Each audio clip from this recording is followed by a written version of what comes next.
ರಕ್ಷಣೆ ಇಲ್ವಾ ಅಂತ ನಾವು ನಮ್ಮ ಪ್ರಧಾನಮಂತ್ರಿ ಹತ್ರ ನಾವು ಕೇಳ್ತಾ ಇದ್ದೇವೆ.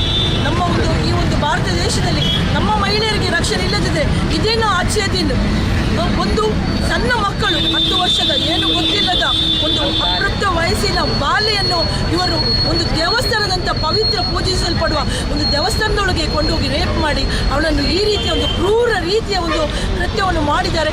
ಈ ನಮ್ಮ ದೇಶದಲ್ಲಿ ಇಂಥ ಒಂದು ಕೃತ್ಯಗಳು ನಡೆಯುವುದು ನೋಡುವಾಗ ನಮ್ಮ ದೇಶ ಯಾವ ಪ್ರಗತಿಯತ್ತ ನಾವು ನಡೀತಾ ಉಂಟಂತ ನಾವು ಕೇಳಿಕೊಳ್ತಾ ಇದ್ದೇವೆ. ಇವತ್ತು ನಾವೆಲ್ಲರೂ ಸೇರಿದ್ದೇವೆ, ಎಲ್ಲ ಮಹಿಳೆಯರು ಇದು ಧ್ವನಿ ಆಗಬೇಕು, ನಮಗೆ ರಕ್ಷಣೆ ಬೇಕು, ದೇಶದ ಧ್ವನಿ ಆಗಬೇಕು. ನಾವು ಈ ಒಂದು ಕ್ಯಾಂಡಲ್ ಮಾರ್ಚನ್ನು ಮಾಡ್ತಾ ಇದ್ದೇವೆ. ಆ ಹುಡುಗಿಯ ಆತ್ಮಕ್ಕೆ ಶಾಂತಿ ಕೊಡಲಿಕ್ಕೆ, ಅದೇ ರೀತಿ ಅತ್ಯಾಚಾರಿಯ ಒಂದು ಕುಟುಂಬದವರಿಗೆ ನಾವು ಸಾಂತ್ವನ ಹೇಳ್ತಾ ಇದ್ದೇವೆ. ಅವರ ಒಂದು ದುಃಖದಲ್ಲಿ ನಾವು ಭಾಗಿಯಾಗಿದ್ದೇವೆ. ಎಲ್ಲ ನಮ್ಮ ಮಹಿಳೆಯರು ನಾವು ಕೈ ಜೋಡಿಸ್ತಾ ಇದ್ದೇವೆ. ನಮಗೆ ರಕ್ಷಣೆ ಬೇಕು. ಈ ರಕ್ಷಣೆಗೋಸ್ಕರ ನಮಗೆ ನಮ್ಮ ಸರ್ಕಾರಗಳು ಬೆಂಬಲ ಕೊಡಬೇಕಂತ ಈ ಸಂದರ್ಭದಲ್ಲಿ ನಾನು ಕೇಳಿಕೊಳ್ಳಿ.